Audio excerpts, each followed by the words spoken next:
আল্লাহ, আমি আপনাকে কোথায় হারিয়ে ফেলেছি? আমি তো আপনাকে পেয়েছিলাম, তাই না? তাহলে আজ আমি কি করছি?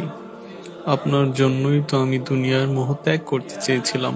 আমি তো ক্ষণস্থায়ী সুখ চাইনি। তবু আজ কেন আমার হৃদয় আপনাকে অনুভব করে না? আল্লাহ, আমি তো দুনিয়ার লোভ করিনি। আমি শুধু আপনাকেই চেয়েছি। প্রতিটি সম্পর্কে, প্রতিটি ভালোবাসার প্রাপ্তির বদলে আমি শুধু আপনাকেই চেয়েছি। আমার প্রতিটি নেক কাজ ছিল আপনাকে পাওয়ার জন্য। তাহলে সেগুলো কোথায় গেল আল্লাহ? আমার জীবনের সেই সুন্দর সময়টা কোথায় হারিয়ে গেল? যখন আমার হৃদয় আপনাকে অনুভব করত, যখন ঘুম ভেঙে শুধু আপনার জন্য নামাজে দাঁড়াতাম।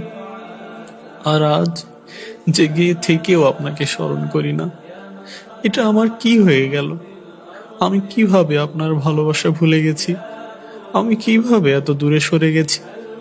আমার হৃদয় যেন পাথর হয়ে গেছে, যে এখন আপনাকে অনুভব করতেও কষ্ট হয়।